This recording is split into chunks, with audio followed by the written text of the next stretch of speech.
You know, if you take everything I've accomplished in my entire life and condense it down into one day, it looks decent.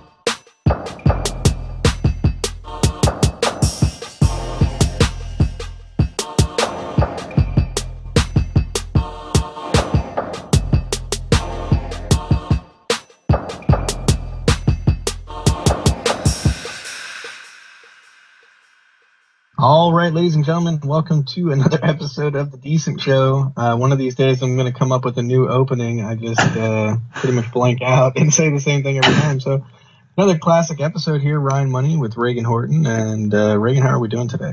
Hey, man, if it ain't fixed, don't break it. All right.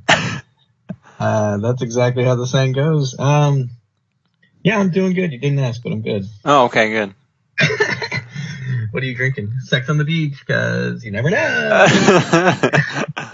Yeah, I was gonna say, like, I had texted you earlier. I was like, yeah, I'm gonna see like 2 movies tomorrow, and that was 100% the plan. But then I got into town too late, so I didn't end up getting to see Shazam or Aladdin. And who were you gonna see Shazam with? Jordan. I was gonna see both with Jordan, and then he came over today actually, and we were gonna see it. And then he was just like, no, I'm not. I can't see it. I can't see Shazam. I refuse. Because this is like, it's a little bit shorter of a movie. And there was a showtime like right down the street. And it was like perfect timing. And he's just like, no, I can't see it. It's too bad. So I'm even more excited to watch it now just because of how little good things I've heard about it. Like, I'm excited for it. Yeah, I mean, it's definitely a great movie. I agree with Jordan there. We loved it. I'm sure you did. What have you been up to? I can't believe. So how come you guys didn't get to go see it though? Just because you were late? I mean, like, can't see a later showtime. Well, everybody had to go to work tomorrow. Lame. So when are you gonna get to go see either one of them then? Honestly, I might go see one like by myself tomorrow. Okay, that's the plan. Now, which one though? Shazam, because I know Jordan wants to see Aladdin. Is it still in theaters? Shazam, yeah. It's got like 2 showtimes or what? Yeah, it's got a couple more weeks. I mean, Captain Marvel just left theaters. Oh, yeah, I was gonna say that movie was in theaters for a minute. Minute. Well, so I totally forgot we were talking off air about all the different things that we could talk about. And I don't think we ever actually agreed on what that was going to be, and I don't think I ever decided on what it was going to be. Yeah, I've got a variety of things between the bathroom and the weather, so I guess I'll just try to keep it focused on those things. Maybe save the wedding stuff for a future episode. Yeah. So get the important information out there. Yeah, definitely. I don't want the bathroom stuff to slip. And plus, it's a good follow-up from the previous episode. A new episode just dropped. We're recording on the day that an episode dropped. It took us a little while to drop the last episode about. I don't even know what we talked about besides the bathroom. That's all I've listened to so far. We talked about Tarantino and the NBA playoffs a little bit more. Yeah, Tarantino in the playoffs. So, great episode there. Definitely go check that out. We had some good bathroom talk at the beginning. And I just want to follow up with that. So I was talking a lot on the last episode about Drew, this guy at the office who run into the bathroom quite a bit. And I mentioned how he, like, everything in the bathroom for him is, like, strenuous. Like, it's difficult. Like, there's no easy way for him to pee or poop. And he topped it off, like, this past week. I don't know how he did it. I don't even remember what day it was. I just remember the second it happened, I was like, I've got to write this down. And it's the most minor of things. I walk into the bathroom, and literally he is at the sink, and he is grunting. He's grunting at the sink, and he turns and goes, ah. He's, like, playing with his hair, and then he just walks out. And I'm just like, what happened? Like, it happened. It was, like, 3 seconds. Like, it was super quick.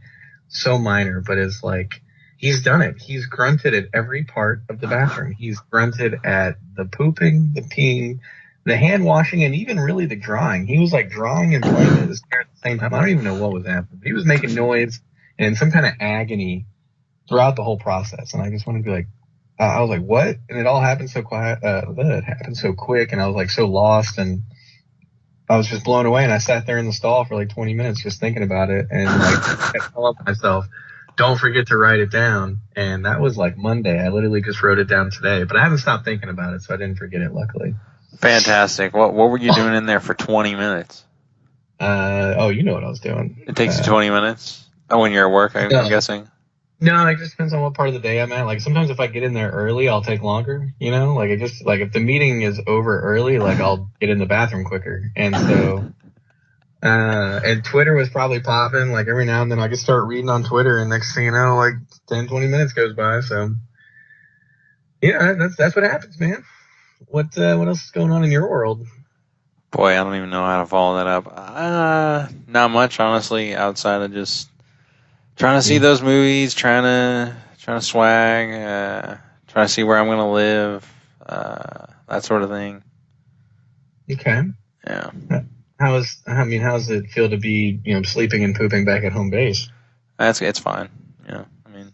I've never complained about either one of those aspects anywhere where I was living before, so Oh, really? Oh yeah, they've been fine. I mean, I guess I'm a little bit like You got a nicer bathroom where you're at now. Yeah, well, believe it or not, that's not where I vary on that. I vary on the bed situation because like I have a really nice bed here, and like they give you that really shitty like apartment bed back in my apartment, obviously, because it's furnished, so everything is like $3 and was made by like 5-year-olds, for a cent. So like it's just so poorly like put together, and it's so like it's like hard. So I had to put a mattress pad on it, and so like the mattress pad just constantly wrestles with it, and I have to like readjust it like every 5 seconds. So I'm really excited that I don't have to do that anymore. But other than that, like it's fine. Did you just get back? When did you get back? Monday. Oh, okay. So you've been sleeping good the last couple of days. Oh yeah. Oh shit! I'm looking at my bed right now. It looks good. When you coming back? End of June, I think like June 29th. Dude, gotta get that freaking anniversary show in person. Yeah. Maybe get American Gambisi on.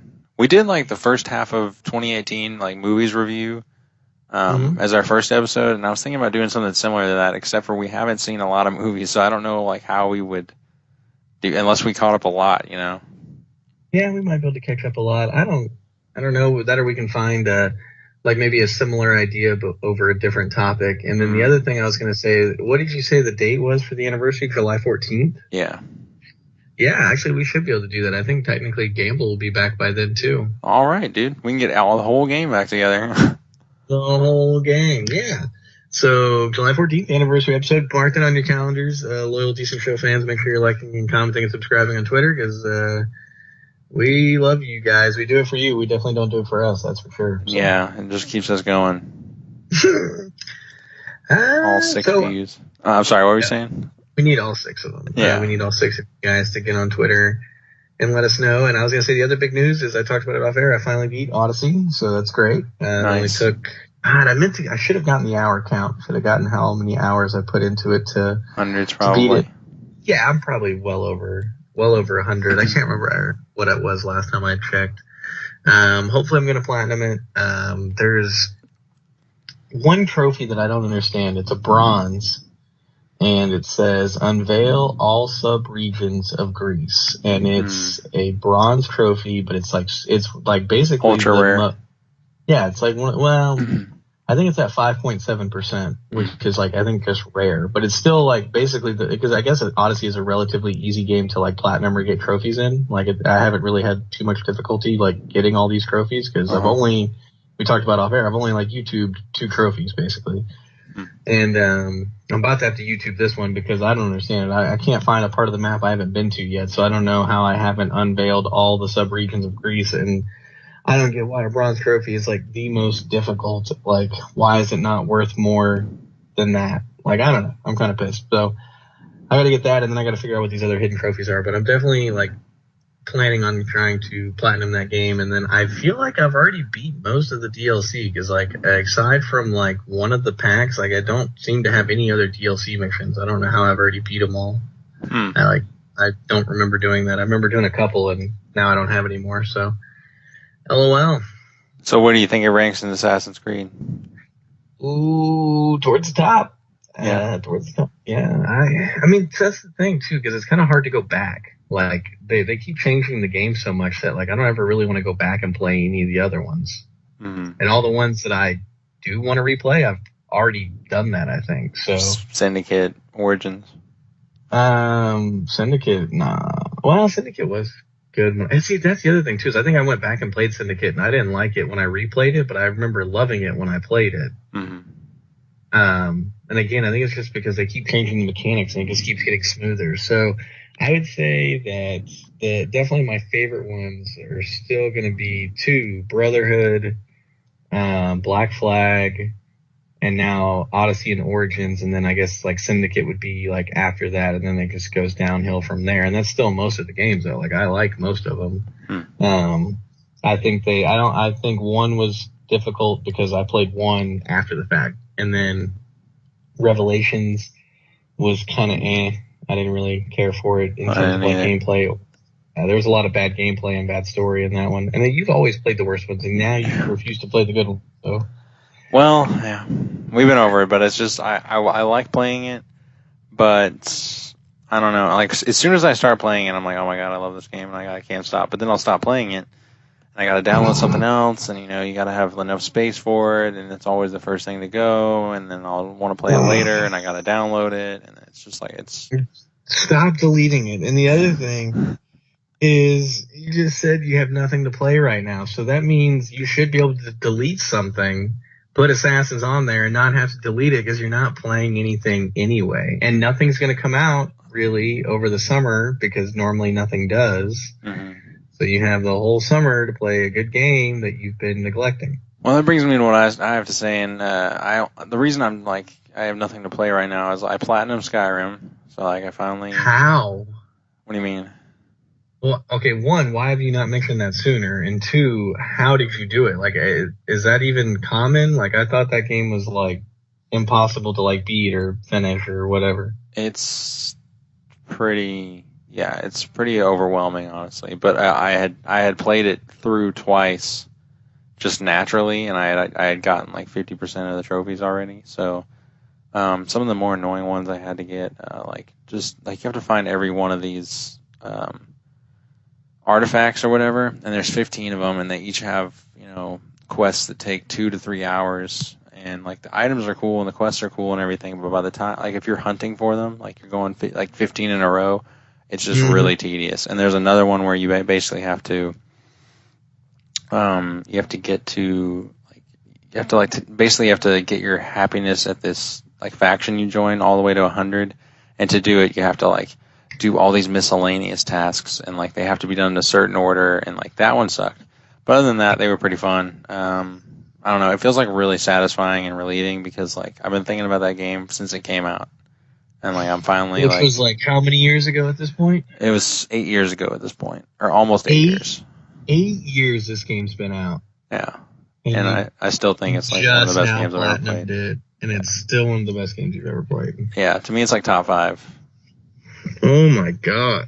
But like that's the thing, I'm like so glad that I'm done with it. I'm ready to move on. Like I don't have that in the back of my head. I can't believe it's 8 years. I was thinking 5. I'm like, holy cow. Yeah, it came out like when we were like juniors in high school. Oh my god. Or everybody was flipping out then, dude. I guess I underestimated how much people were flipping out back then. Yeah, I remember talking to like African American kids, and they were like, yeah, that game's the shit. And I'm like, this game must really be the shit because it's like one of the nerdiest looking things I've ever seen. Yeah, and that's the other thing too. I've never heard black people talk about Skyrim, and if they do, like I feel like they're just kind of like certain, like just anybody I know, like whether they be white or Hispanic, they're just like whatever's trending at that point, they just want to be a part of the wave. They're just like, yeah, no, that's cool. It's like, do you play it though? Yeah, no, definitely Dungeons & Dragons. Yeah, kill them. Yeah, I don't know. So I don't believe everybody. Before we get into the main topics, do you have anything else to say? Oh yeah. All right, let's get it done. Okay, wait. What are the main topics? We got to talk about Lord Lords. Jared or whatever his name is. Lord Jamar, yeah. Lord Jamar, yeah. And Eminem, they got some beef. We got to talk about NBA Finals. Mm-hmm. That's it, right? Mm-hmm. Yeah. Okay. Yeah. Definitely. All right. So before we get into that, so yeah, I still can't get over the fact that you platinum Skyrim, and then actually, since you brought it up, you said it's definitely top 5. What else is in the top 5? Modern Warfare 2, Last of Us. Modern Warfare 2, Last of Us, Skyrim. So that's 3 of them. Yeah. Infamous for sure.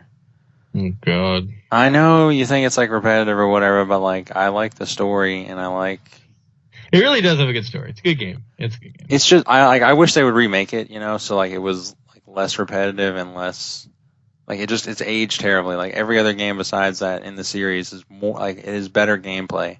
But like that's exactly how Assassins is. Exactly, but like I love the world so much. Like I love a post-apocalyptic New York. I wish it just didn't age so poorly. But I picked that one just because I feel like I like the Infamous series so much. I gotta pick the one that kind of started it all and the one that I feel like still has the best story, Okay, so hang on. So now you got me on Infamous now. So there's 3 Infamous games, right? Number 2 and then Second Son?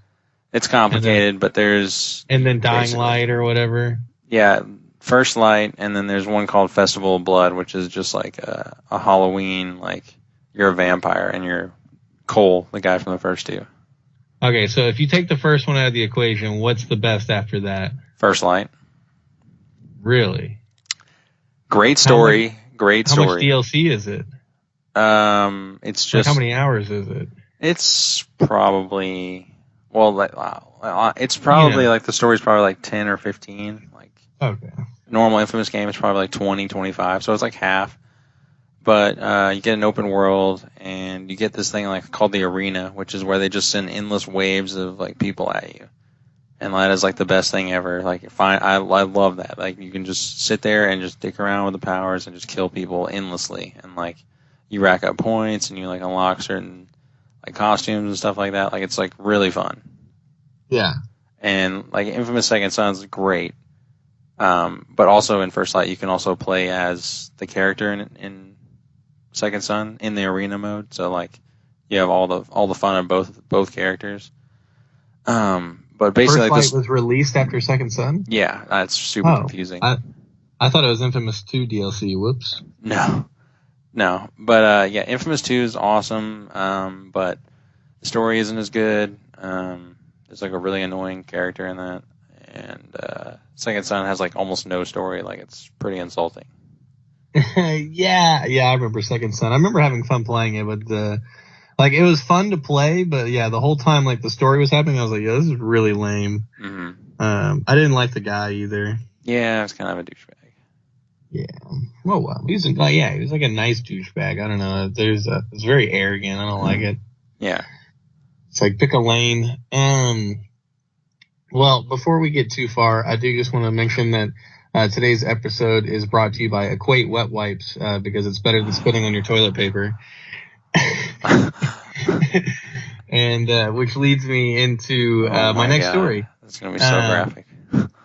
What is? What you're about to say. Nah, it's fine. It's PG. For all you kids listening out there, I mean, come on, you're shitting. So, I'm at work and, I go into the men's room and, to break down our men's room, there's basically 4 stalls, like all touching each other. Like if you're in a stall and there's a guy right next to you in the other stall, like you're pretty close. Like I don't know. When I first started working there, I thought it was whatever. And the more I've worked there, the more like claustrophobic I get. Like I can't stand it even though there's 4 stalls, I can't stand it when somebody else is like in there pooping and I never know which stall to pick. And so this kind of goes back to the bathroom politics in the last episode. Make sure you go listen to that. And, whenever I go poop in the 3rd stall, which is honestly, I know it's the worst stall to poop in for other people. And other people probably poop there the most too, because they have the same thinking I do. If you poop in the 3rd stall, you're like kind of just like owning the bathroom because you're not really giving another person a chance to poop, because if they do, their best option is to go to the fourth stall because it's basically the handicap stall with the most space, and that gets them the furthest away from you. They're right next to you, because really their other option is to poop in the first stall, but that's where I mentioned in the last episode, that's where everybody like takes a piss at because it's the first one.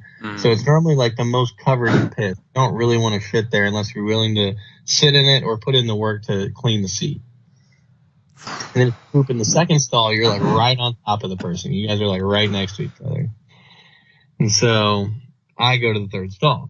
And so anyway, I go to the bathroom and there's like, there's somebody in the fourth stall, there's somebody in the third stall, and then I think there's like two people pissing in the first two stalls, or there's one or the other. I don't know. Like there's a stall open, but I'm like, yo, I'm not coming in here. Like it smelled awful. And there's too many people. I was like, I need a nice private poop. Like, I'm trying to get away. Like, I needed a break. And so I walked to the other side of the building where there's a one person bathroom. And I'm pretty sure, like, just the warehouse guy and the microphone rental people use it. And I meant to ask him before we got on here where the photography people poop at. I've never seen them. I don't even think they have anuses at the photography company. Should have done your research. I should have done the research. I don't know where they're pooping at. It's fascinating. There's not a whole lot of bathrooms outside the one I'm talking about. And so I go in there. Thank God no one's in there. And I go to sit down and start pooping and realize there's no toilet paper. And so I'm looking for alternatives. And normally they supply like this crappy like hand paper towels to dry your hands off with. After you wash your hands, and they have been out of those for like forever. I don't know, it's at least been weeks. I don't know. And so they've basically been replacing with like Brawny or Bounty or whatever brand they're buying for paper towel. And there's just like a little roll of paper towel left. And I'm like, I guess I'm about to wipe my ass with paper towel. Have you ever done this? Have I ever done this? Oh, yeah. You've wiped your ass with paper towel? Oh, yeah. I don't get it. I've never had to do it. I've always had toilet paper. I don't know. My parents always like buy excessively, so I've just always had toilet paper. That does not surprise me, knowing who your dad is. Yeah. Well, yeah. He's got to go, bro. Like we got to have at least 6 rolls on deck. He used to yell at me. He's like, "Why did you replace the roll?" I was like, 2 other ones in there, like ready to go, man. Like just use one of those. Like I'm a kid, I don't know. Remember that time that you? Oh God. Should I even go there or no? Yeah. Let's hear it. I'm dying now. What is it? You remember that time your dad called you into the bathroom to help him up? Yeah. Because he was wedged between the toilet and the bath, and then you help him up, and he's like, "All right, get the hell out of here! I'm trying to shit." Like, he was so upset at you just because. Oh, you're serious? He's like, I can't believe you'd walk out of the bathroom on me. Oh my God, dude. Yeah, you called me in here, but yeah, no, totally, that's my bad. I'm glad I could help you. And so, oh man, yeah, we've had some good times in the bathroom. And so I was really nervous about wiping with paper towel. I was like, man, it's gonna be rough. Like I've already toilet paper alone, kind of annoys my butthole. So I'm not looking forward to this Brawny going up there. And I had heard another comedian talk about basically, a Mississippi wet wipe or an Alabama wet wipe, whatever southern state you want to pick. All that is like taking toilet paper and spitting in it. Oh my God.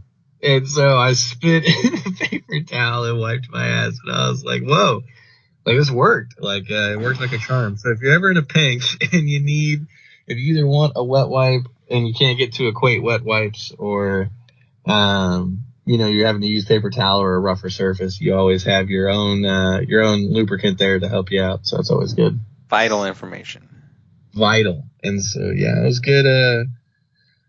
Good little paper towel poop. And then, yeah, it's still a good bathroom, though. I was really happy about the poop. Everything went well. They have air freshener. I was able to, freshen up and get out of there. But it's kind of weird. All the mic rental people, keep their doors open. And, the warehouse guy was, talking to them. So they all just, I don't know. They're all just, death glare to be walking out of that bathroom. How dare you shit in our bathroom? I don't know. It's kind of the look that I felt. So just more bathroom politics. Never ends. Well, as always, thank you for your insight and your most expertise room, I guess. Oh yeah, it's an art, honestly. I don't think anybody's really realizing just the breakdown that happens in there. A lot of people just take it for granted. Well, I'm glad you could step in and just get that sorted out. Yeah. So hang on, let's hear about you though. What made you use paper towel? Oh my God. In lieu of toilet paper. I mean, just running out, and then there's no other option. Now, does that mean you're like pulling your shit up and going to the kitchen to get the paper towel and go back to your bathroom? Or Yeah. Yep. Okay. Taking the walk of shame. Walk of shame. I really want to get a bidet. I'm tired of hearing about them, and apparently you can just I think we talked about this. You can just get bidet attachments. Yeah. I definitely want to look into that. I might. Of course, if I'm going to move back into my parents' house, I don't know. If you have to get them to sign off on that. I might have to get him to sign off on it. I feel like my dad would be on board, or he'd call me gay. I don't know, or both. I have no idea. Not that there's anything wrong with it. Obviously, we're a PC show. Definitely. You made that very clear. Made that very clear. Yeah, we believe in political correctness and women's rights and what other fantasies you guys have. But well, while we're on the subject, okay, let's talk about this Eminem beef with Ja Rule Part 2 or whatever his name is. Yeah, Lord Jamar. So basically, to break it down. Well, I still don't know who he is. Does he have music out? Is he a rapper? What is he? Did they say? Yeah, he's a rapper. Okay. And basically, what he came out and did is he says that white people are a guest in the house of hip hop, basically. Mm-hmm. And so he's taking shots at all white people. And then in the song Fall, Eminem was dissing him, basically saying get out of the house, or help me out, or he's talking about the remote, throwing it, go and fetch me the remote, because I'm in your house or whatever. Yeah. A very light beef. But then in an interview, he doubles down on it after the song. This came out recently, that he basically shits all over Eminem, just saying he sucks. No one, who cares? White people basically crowned him king because he sells a lot and because he's white, basically, but we'll get to that in a second. But he says that basically he sells a lot, and who listens to him going to the club? Who listens to him at the gym? Who's real and listens to him? Who would want to? Mm-hmm. So what are your thoughts on this? He's very violent about it. What are your thoughts on this new development? See, I don't know. To me, there's two categories of it. One, to break down Lord Jamar, just because I had never heard of him. This fool has 9,634 monthly listeners on Spotify, which I don't even know how you get tracked as being a monthly listener. I wonder if I accidentally click one of his songs, if it's going to count me as a monthly listener. I would hate to give this guy any recognition. He has an album called The 5% Album, which came out in 2006. He has no other listed albums on Spotify. So far what I'm seeing, not much of a career here. Singles and EPs, Deep Space, featuring RZA of the Wu-Tang Clan. One of the songs is literally an instrumental, and according to Spotify, it's his number one song. So his number one song on Spotify is an instrumental. So this guy's got to have a really shitty voice to have an instrumental as his number one song. Mm-hmm. And then he appears on other projects here and there. Some as recently as 2019 apparently. Huh. So whatever that means, I don't. And, he might literally just have shown up to the recording studio and they gave him credit for it. I don't know. I don't know if he's actually rapping on any of this. And anyway, so what he's saying. Sorry, I'm taking so long. So what he says is, I don't necessarily disagree with some of the things he said. Mm-hmm. And the reason why I say there's two categories of it is, to me, there's basically black people that are true to black people. They don't necessarily like white people. And I don't really want to get into a race thing, but basically they like music by black artists. They like black television, black movies. They're loyal to their culture, and they don't want to hear a white boy rap, whether he's good or not. They don't care. Mm-hmm. They want some gangster shit. They want some music made by black people, and that's what they want. I don't care. And then you got other people who like love rap, like they like hip hop and rap, and they don't necessarily care who's doing it as long as they're good. And those people could be black, white, Hispanic. They can be any color or whatever. And a lot of those people either have respect for Eminem or like Eminem, or if they have an opinion, they at least have a reason why they don't like him, instead of just the fact that he's white. They have like another reason. And so to me, Lord Jamar falls into like the more like, just black people, like more ghetto like category. He just doesn't like Eminem for being white. And so it's one of those things where like Eminem could do whatever he wants. Like Eminem has way more listeners, way more money. Like he could give a shit less what Lord Jamar thinks, and I could give a shit less what Lord Jamar thinks. Like I think it's interesting for sure. Like I kind of care because it's interesting to hear somebody so passionately hate him and say these things. But at the end of the day, like he can complain and yell all he wants, and it's not gonna matter. Like Eminem is just better than him in every stat and category that you can look at. Yeah, I will say, like, I think he's kind of, I don't know, I think he's kind of, he's stupid and smart at the same time. Like, I don't understand his comments. They don't really make any sense to me that he says white people are a guest in, like, the House of Rap, which is African American, and, like, he talked about, like, Macklemore, because he was, he was talking about, like, Macklemore, and he was like, yeah, you're a guest. Like, dude, you can be respectful, and you can be here, but, don't act like this is home, basically. And, like, I don't understand, like, the mentality of that. Like, what are you trying to prove anyway? Because everyone knows that rap is black people, like, oriented. And, like, it just is. It's like the NBA. It just is. There's a few white guys. But, there's no arguing it. Like, who cares if there's a couple of guys, like that quote unquote like live in your house that are white? Like, who cares? Because there's only a few. Like, there's 5%, of any worth, basically, and you're not really any worth, so I guess you wouldn't know. But it's just like he says something like that, but then at the same time, like he doubles down in the interview saying, like, it's not that he's white or anything. It's just that, like, he's rapping about shit that's whack or whatever. And, like, I'm more on board with that. Like, I liked more when he was just saying, like, yeah, I don't like his stuff, and, like, he says something that is very well put, like that, where it has nothing to do with race, but his initial comments are all to do with race, and he doubles down on him. Like, it doesn't make any sense to me. It just comes off as insecure. Like, I don't understand why, who cares? Like, there's 5 white rappers of any value, and you have 1 million black rappers, and it comes off bad. And then, like, I saw that he was dissing Kanye too, so it just sort of makes him look like a guy that's just like, I don't have anyone listening to me. I'm trying to make it, and the only way I can get any sort of clicks or any sort of notice or attention on me is by dissing better and more famous rappers. Because he's going after Kanye.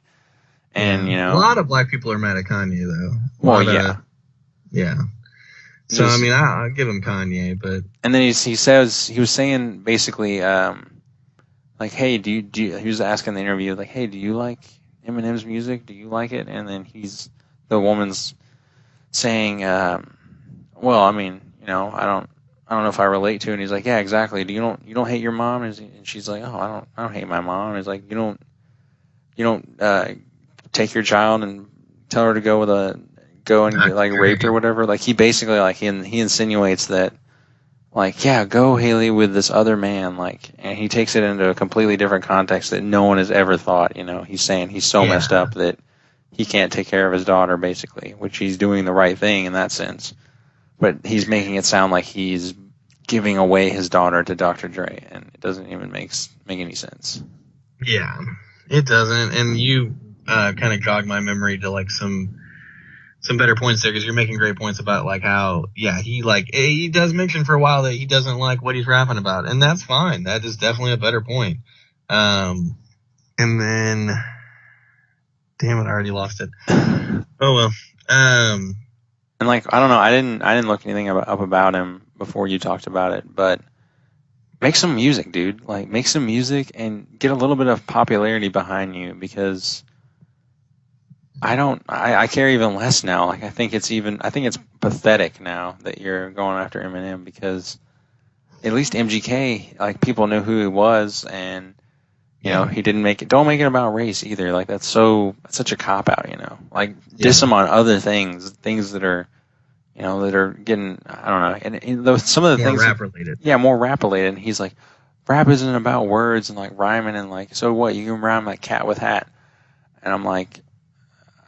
What is it about? Kind of what it's about. Yeah, like what else is it about? Like I kind of get what you're saying. Like it's not all about lyrics and how deep they are, I guess, or how like creative they are. But I mean, why would you say that that's not really what rap's about anyway? And then why would you say, why would you say like Eminem's good at that if you're trying to diss him? You're saying you hate even saying his name, because it doesn't make any sense to me. No, it doesn't. And I kind of now I remembered what I was going to say is he's also mad at the fact that not only that basically Eminem is another Elvis, which is something that Eminem's always acknowledged, but basically the fact that a white guy has come in to a thing that's been predominantly black and is crowned the greatest or the king. And, Eminem has generally had that title based on like record sales and just everything that he's accomplished. And, Lord Jamar can't stand that, and he feels that white people have crowned him that. But also, I mean, whether they have or haven't, like, black people in the media still essentially say the same thing. And he even got that lady to admit, like, if that lady admitted that she liked him and that, yeah, he's good. And he's like, but do you really listen to him, though? Like, do you relate to this? Do you relate to that? And he's like, not so much. And so I think he's also just pissed about the general consensus that M is king, but then he doesn't really go on to say who he thinks is king, and I don't know. Yeah, that's what I wanted to hear is like, who do you think is king? Because it can't be somebody who sells well, and it can't be somebody who has nice lyrics. So who is it? Yeah, because I don't know a whole lot of rappers that qualify as that sells well. Like, what do you mean? Like, you can be somebody that sells well, but he says that doesn't matter. Like he says that doesn't proclaim them as king. He says that sales don't make the best rapper. And like, see, that's such a good point. But like, go down that, like follow that, it's not all about like how much money you make or how much, like it's all about the skill. Like you should say something like that if you're really trying to diss Eminem, or you're trying to proclaim him as not king, but you're just sort of like, you're all over the place. I didn't understand it. And also I really am not, it's just sort of lame, because I don't think he doesn't put out any music, so is he going to put out a diss track for Eminem? Like, I doubt it. And then is Eminem going to go after him? Like, no, because he's not going to get provoked by anything. Yeah. And there's no point. He's already kind of relatively dissed him, and we didn't even know that he was dissing him. Like, it was such a obscure reference. Diss and reference, and so, I would say him doesn't really need to. Acknowledge him, and if he does, I don't know, I guess that's okay, because I know he'll smash him, but I just, the more attention that he gives this guy, the more this guy is going to get attention for talking about him, and it's just a never-ending cycle. And M's kind of acknowledged that, if you guys critique him, if you critique Eminem, millions of views; if he critiques you, millions of views, and basically they win, and he loses both ways, basically. So. I didn't even realize how like minor this guy was. I was blown away to pull up that Spotify and see. I want to go listen to it now too. I'm gonna go listen to his shitty music and see what the deal is. Maybe go message him on Twitter or something. Probably like, what, dude? I got a notification. No way! Like just blown away by it. Yeah, he's like, well, yeah, he'll probably check his notifications. He probably has so few followers. Like he's probably. Shit, we probably have more followers. Make sure you like, comment, subscribe, Apple, YouTube, Twitter. Great plug. Thanks. I'm working on it. Working on those plugs. Don't forget to buy those Equate wet wipes. Still waiting on that sponsorship. Still waiting. We're talking about a whole episode. The Lil Nas X Old Town Road video dropped. It's not even a video. It's a movie. They're calling it a movie. I couldn't get through it. Yeah, it's pretty bad. It's really slow. Like, nothing happens. Like, it's pretty lazy, actually, for a music video. Yeah, it's like literally like, hey, let's just like have some different scenes.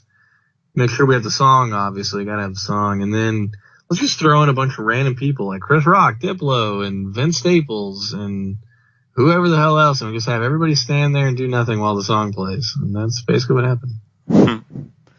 Yeah. Oh, well. And he, like, keeps getting crapped on for being a one-hit wonder, and now he's starting to make jokes about being a one-hit wonder. He, like, posted a meme the other day. He's like this, I don't even remember what the meme was, but basically the tweet was that the studio is telling him to make new songs instead of making remixes to the same song. Because, like, maybe he's working on another remix after. I don't know. But I'm hoping he stays a one-hit wonder. I can't imagine what else you could come up with. Because, I mean, with a song like that, though, how much hype it's getting and, you know, how much time he's taking after that song and just all the stuff around it. Like, I feel like whatever he comes up with after this, like, they just won't compare. Like, people will be like, oh, swag, it's not Old Town Road, I hate it. Yeah, pretty much. He's fallen in that trap. Yeah, I definitely feel that way. Now, let's see here. He's definitely got a better Twitter following. He's an MC, DJ, producer, actor / hip-hop analyst / father of civilization / god of the universe. Well, I really hate this guy. His location is the universe. His website is yadadamean.com. And then he's following 16.7 thousand people, and he's got 53.4 thousand followers. So he's still not even that big. Not that big, but still pretty big. And yeah, somebody retweeted his music, and somebody tweeted his music, and he retweeted that, and it's literally from his one album. It came out in 2006. So yeah, he's going places. I'm sure Eminem will do some next. I don't know. I kind of hope he doesn't. I don't think this guy deserves it. Or I don't think this guy's worthy of it, excuse me. Yeah. All right, so what last thing we got to talk about is the NBA Finals are upon us. Do you care? Is it interesting? Yeah. I kind of regret not watching the Eastern Conference Finals. I don't know why I didn't watch it. I guess it was just bad timing, and I kind of got to the point where I've stopped caring. I guess just because the Rockets have been they've been out long enough to where I just don't care anymore. Yeah. Because I was caring a little bit after they lost, but I think it was I mainly cared because I just wanted to see Portland lose, and they lost immediately. So that's really when I stopped watching. So the Eastern Conference Finals really blew me away. What did you think of it? Yeah, it's pretty shocking, honestly. I was going for the Bucks. I like the Wisconsin teams, but mainly the Packers. But it was still entertaining to watch, and I'm kind of happy for the Raptors that they've finally gotten over the hump. And it's nice to see Kawhi be successful, I guess, after not playing for a whole year, basically. So it's interesting for sure. I don't know. I still feel like. Even though the Bucks lost, I feel like they would have been a way better challenge for the Warriors because they were playing great defense and they could spread the floor. And Giannis was, I don't know who was going to guard him. Honestly, I don't think anyone really could. I think Draymond could have done a decent job on him, but was Kawhi guarding him in this series? Kawhi was he was on him sometimes. Sometimes they would that's how they shut him down, was they had double and triple teams and basically just didn't let him get a full head of steam and get that dream shake or post game or just set up anything down low. They basically forced him to take free throw line or just a little bit inside extended shots, and I guess exposed his weakness in a jump shot, although we already knew it, but we just didn't think it was that much of a problem. So it'll be interesting. What would stop the Warriors from doing that then? Because they're not built, because they don't have a Kawhi Leonard. They don't have a guy that is that good at defending. Draymond's good at defending. Iguodala's good at defending, but Iguodala's past his prime, and Draymond Green just isn't on the same level as Kawhi, in my opinion. So I just feel like that would have been a better matchup for the Bucks as opposed to the Raptors, and they could have made the Warriors. They could have, hit them with their own strengths and sort of go after their weaknesses. They could have gone after they could have shot threes and, held like fast with them because they're better at shooting three, in my opinion. I just think they didn't have enough with Giannis getting shut down to get past the Raptors. And then they had Giannis, Giannis, there's no answer for him. There's no like center on Golden State that I really feel like can get him down low, because no one's tall enough or big enough or strong enough. With Cousins out. Well, we don't know if Cousins coming. I don't know. Yeah, okay, so I guess the Warriors are still up in the air on that. So they're like KD and Cousins are indefinite to like come back. They may or may not. The word is KD is ruled out for basically both games. He's ruled out for the first game, and they're saying he might not even travel to Toronto, which basically tells me he's not going to play for the first two games. And then I think they're probably not even going to play him unless they go down in the series, because why fix what ain't broken, If they're winning, like, what does it matter? Did you see that interview where he snapped at the reporter? They said, have you been impressed with how well they've been playing? And he's like, you mean we've been playing? That is interesting. That's one of the few times I feel like he's warranted in what he's saying.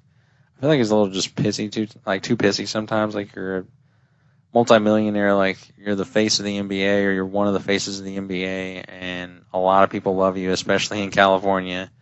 Maybe you could be a little bit less pissy, just because the media feels like you guys are a super stacked team and you look weak for going there. Like, that's just how it is. All right. Like, just deal with it. I don't know. I kind of think I think they're critiquing him or they're like basically prying at him to see if he's like, staying or going too. Like, yeah. And I think it's interesting that he's still because free agency is like a month away. And he's still so committed to it. It's weird. Committed to what?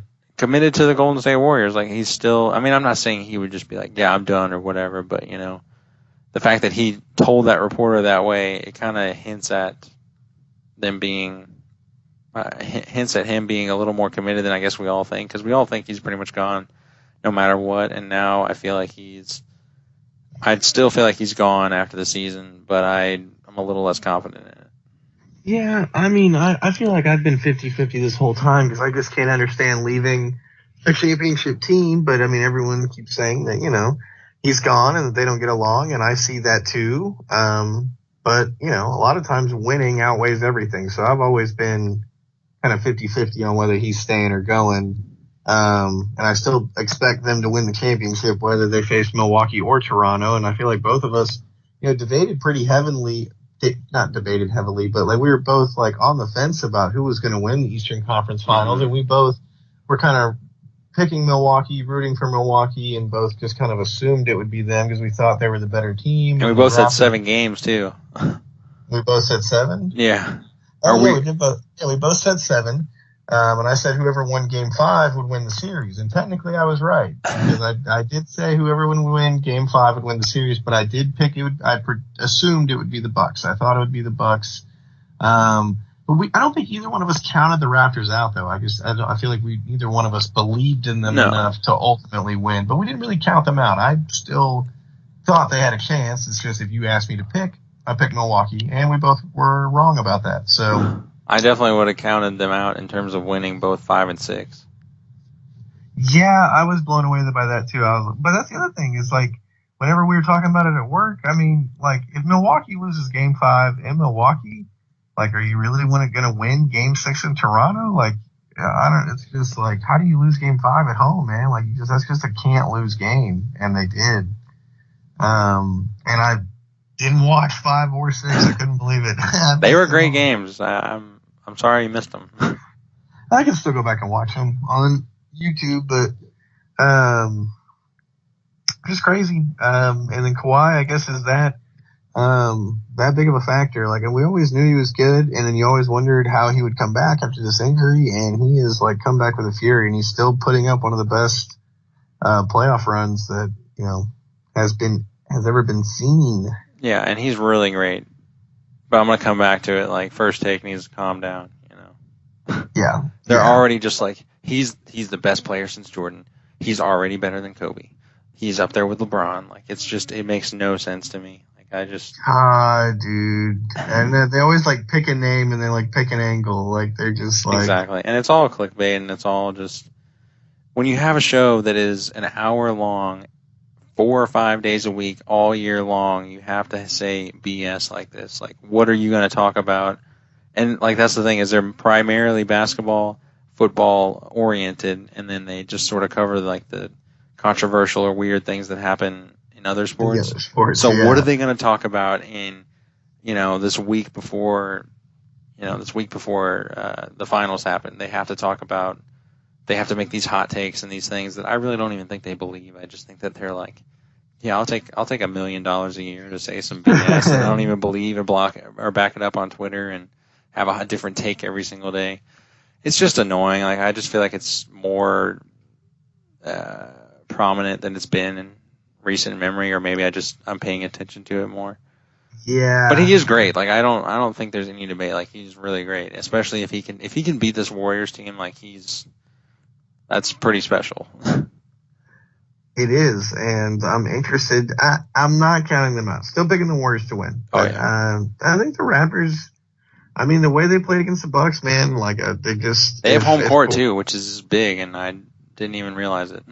Who? Toronto. Oh, they have the better record? Mm-hmm. Holy shit. So that is huge. So they play the first 2 games in Toronto. Now, the only thing is they've kind of broken that curse this year, except for I think the first round against the Magic, but Toronto is just notoriously bad in game 1s at home. So, I mean, if they lose game 1 at home, that obviously just gets rid of their home court advantage, and they're, clawing their way back and trying to win a game at Golden State. So they better not do that, but, I don't want to put that. I already put it into existence, so fuck it. But it's definitely a factor, and I don't want it to happen, but it could, because I don't know how Kyle Lowry is going to perform in this series. Same with the other guys. Obviously, Kawhi has been consistent through the whole playoffs. It's just a matter of, is everybody else showing up? And they definitely showed up these last 4 games against Milwaukee. So if they do that against Golden State, I mean, between their defense and if Kawhi stays hot, I think they could definitely make it interesting. But I think they got to play out of their mind to make it interesting. I don't think there's anything. Really? There's nothing they can do to. When I say play out of their mind, I mean like Marc Gasol's got to hit his shots. He's got to be a big man down low. Kawhi's got to lock down Clay or maybe Curry. Like he's got to take someone completely out of the game, and he's also got to score on the other end. And Lowry has to show up big and can't have 0 points in a game, and he has to. What's the season series between the two? The Raptors are the only team to sweep the Warriors. Okay, what? Yeah, and they beat the Warriors. So you think they have to play out of their mind to make it interesting? I mean, well, the whole season. There's a couple of things there. They are 2-0, so they only play 2 games against them. Yeah. So that's still a sweep. And one of those games, Curry and Durant did not play for the Warriors, but the other game, Kawhi did not play, and everyone on the Warriors was there, except for Cousins, I think, and they beat them by like 20 at Golden State. So that's a huge win. Without their best player, they beat the team fully stacked at their home court. Now, Golden State didn't give a shit during the regular season. They wound up with third best record in the NBA. Yeah, but they still didn't care because they didn't turn it on until late, and then they finally secured the number 1 seed in the West, and they're playing way better now than they played during the regular season. I think anyone would can see that. But I just feel like the only people that can beat the Warriors right in this series are the Warriors. So like if Kevin Durant comes back and it throws off the rotation, because they're playing like well now as their core unit that they had for like 3 years. They're playing really well. And like if Kevin Durant or DeMarcus Cousins comes in and DeMarcus Cousins slows it down and they have to work the ball into the post and they get out of rhythm and they let the momentum swip to like Toronto, then the Raptors have a chance to win the series. And the same goes for Durant. Like if Durant just ball hogs or he's just getting all the looks or they're getting lazy and they're just feeding him and he has 40 points, but they still lose because, it's not enough from everybody else. Like Steph and Clay can't get going. Like that's how they'll lose basically. If they like just royally mess up on their end. To me, like Toronto can play out of their mind and it's still it's still Golden State's series. Like it would have to be Golden State be the ones that like melt down. Like all this things that we hear about, like all this stuff in the background comes back and just like all the 30 for 30 stuff we're always talking about. We really kill to see what happens behind the scenes. Just comes to fruition, and like everyone gets mad, and Draymond gets technicals, and he can't play anymore. Like stuff like that. It would be stuff like that that would cause them to like implode for them to lose. Well, to me. Yeah, no, I agree with you. Yeah, most of the time, they lost the 2016 finals because of ideally because of the Draymond suspension in Game 5, mm-hmm. and then a lot of times their technicals and their turnovers get them in trouble and cost them games, or at least make games interesting because they just get careless with the ball and turn it over too much. And I want Boogie to have DeMarcus to have a good career and future, and come back and be healthy and stuff, but I don't think he should be playing for the Warriors, at least in this finals, just because they haven't had him long enough, and he hasn't, to me, performed well enough to justify bringing him back. I feel like all he would do is slow him down, I feel like they'd be better off with KD and not having DeMarcus back at all, or just not having either one of them, but maybe having KD on standby, depending on how the first couple games go, just because to me, KD's a little bit more of an asset. To me, DeMarcus, they don't really play better with DeMarcus. I think DeMarcus would be better in a different situation. To me, I think if it's 2-0 coming out of Toronto, they're not playing either one of them, because I don't think either one of them would really even play in the first two games. No. It's really seeming like Durant's not.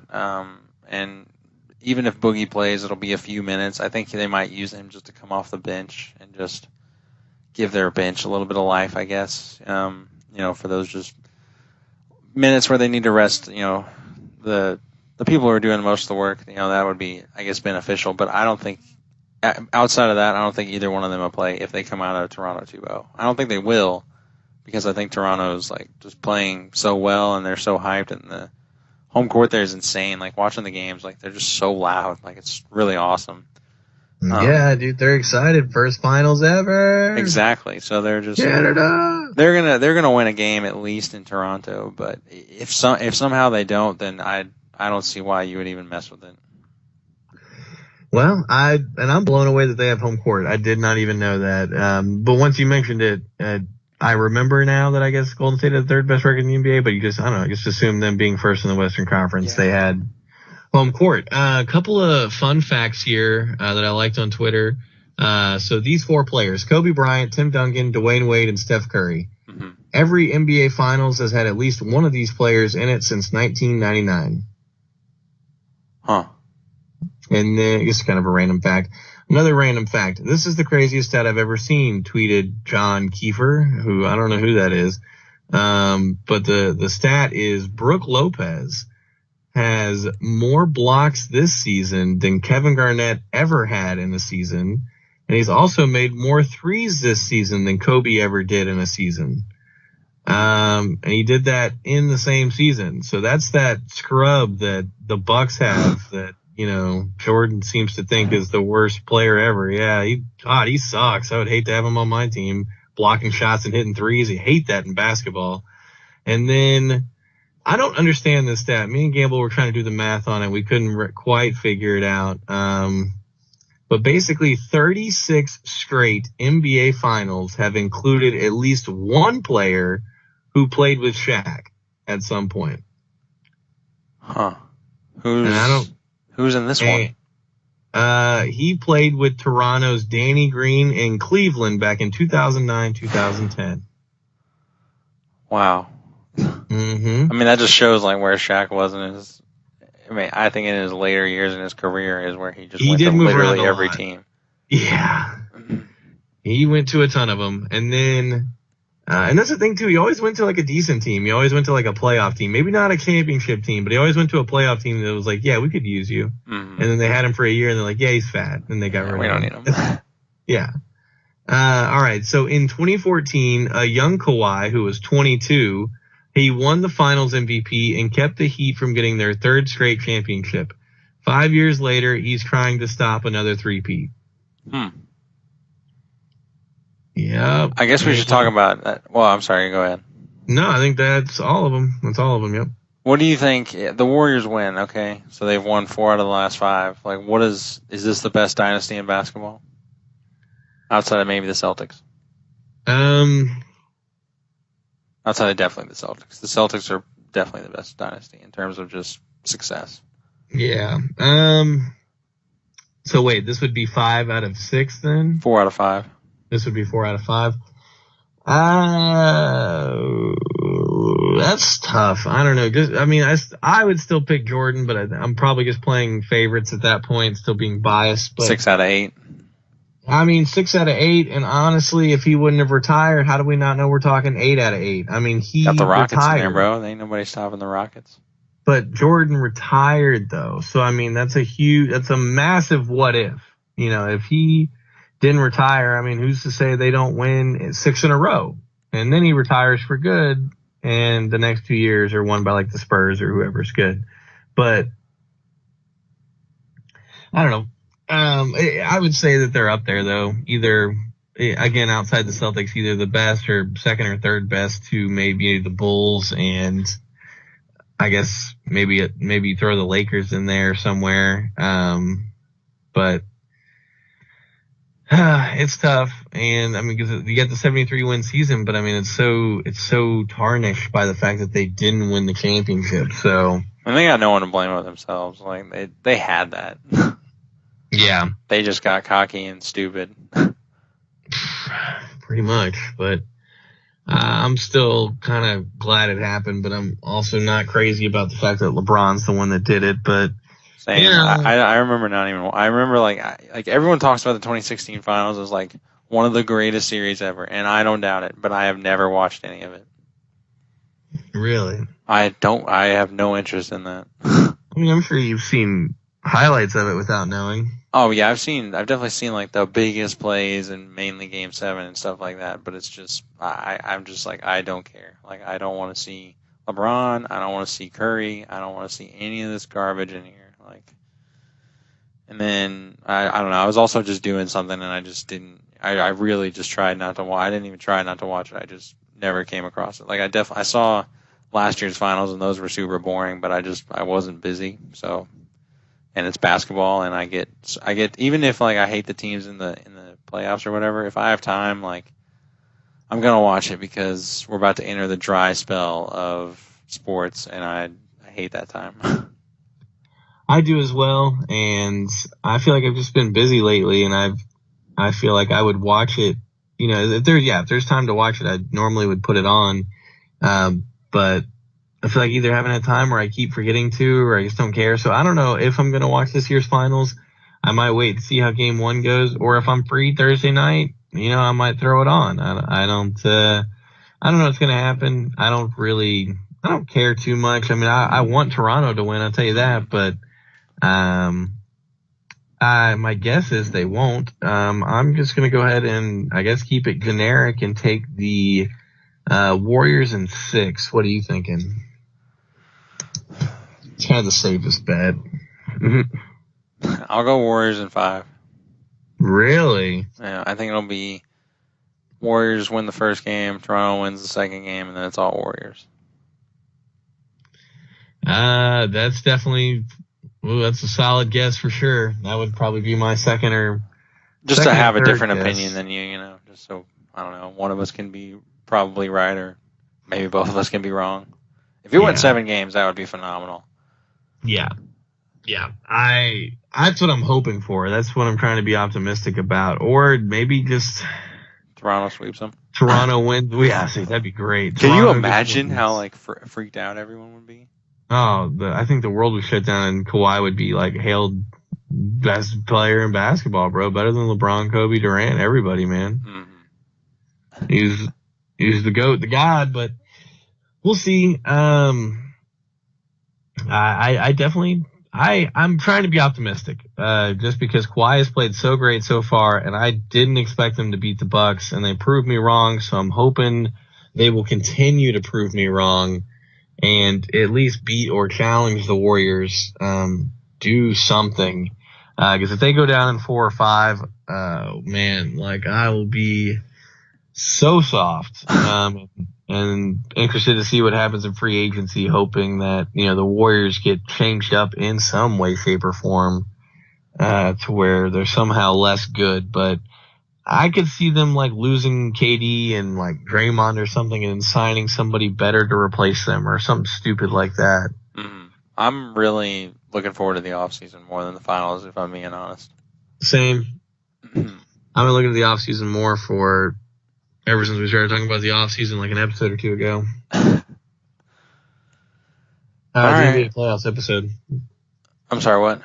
That NBA playoffs episode, whichever, like that was like 2 episodes ago. Yeah, I've been excited about offseason basically since then because I'm interested to see what happens a lot of which ways. We've talked about Lakers, Celtics, Anthony Davis, Zion, New York Knicks, Kevin Durant, and then you've got other people that, we kind of forget about like Kemba Walker and like Chris Middleton, and the Mavs are trying to make moves on people like that. And so, obviously what's going to happen in the Rockets offseason, I feel like I'm super excited, but I feel like the Rockets are probably going to be one of the quietest teams in the offseason. I don't see us making a whole lot of moves. Unfortunately, because we're so freaking close.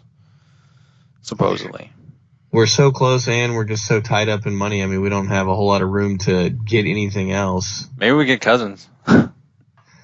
That'd be dope, but I doubt it. Well, I don't even. I don't know. Because then he would have to play with Capella. How would that work? We just come off the bench, or we'll run 2 big men. Tony's an offensive mastermind. Let's see him try to make that work. I don't know. Yeah. Well, and they're talking about this James Harden, Chris Paul beef. I don't know what's going on there, and they're making good points. Basically, that if Chris Paul has the ball, James Harden's like damn near at half court, just not caring, and it's like really annoying. So we'll see if if they had bad chemistry in any way, like what's going to happen there. We're going to make it work, or is somebody going to get traded, or I don't know. It'll be interesting. It'll be interesting to see, but I just have a bad feeling about the outcome. Well, we are in agreement then. I'm a little nervous as well. So, but the off season is always exciting. I kind of hate how like great the off season will be, and then you got to wait like basically 2 or 3 more months until the season actually starts again, and then by then you're like, oh yeah, kind of fizzled, yeah. Yeah. So, IDK. LOL. Do you have anything else to say on today's lovely episode? I was gonna say we kind of did our rap review. If there's anything else, is there a decent moment you want to throw out there, or do you want to nominate your bathroom experience with what's his name? Oh yeah, I don't even think Well, yeah, no. I would say, yeah, definitely most decent thing is just basically like, yeah, those trips to the bathroom for sure. Like, seeing Drew struggle at the sink was definitely the trifecta that I was looking for there, and still blew me away. I couldn't believe how minor and yet so epic it was to me. And then the paper towel poop working out with the Mississippi wet wipe action is also exciting. So, yeah, a couple of decent things for me there. You got any decent things of the week? No, it's been a pretty like low key week, honestly. I don't know. I would say most decent thing of the week would probably be like potentially staying in Houston, like just the pros and cons of that. Yeah, that's pretty decent. Very average, yeah. Just I don't know, just right in the middle. I don't know. New experiences, new people, new places would be nice, but at the same time, like I don't really want to travel all the freaking time and go 1,000 miles away, and then we can't lull, whenever you get here. So I don't know. Well, yeah, that's very sweet of you. I mean, maybe one of these days we'll just get up and move the show somewhere else, and whenever we're rich and famous. So. Oh, there'd be riots in the streets, dude, if we moved the show. Oh well, the show's always moving. We go wherever the fans are. True. So make sure you guys tweet us your location for the Decent Show tour this summer. Let us know what town you want us to come to. Yeah, come see us talk to each other in person. What an experience. Yeah, it's well, definitely everything's better live. So true. Yeah. All right, well, Ray, you have any final thoughts here? No, man. Let's get out of here. All right. Well, for Reagan Horton, I'm Ryan Money. Thanks for tuning in to another episode of The Decent Show. And shout out to Gamble, who's been dropping out fire beats for us. Oh, yeah. Thanks, Gamble. Definitely give him a shout out. Definitely give him a shout out. Some fire beats there. So make sure you guys keep tuning in, and we'll see you next time.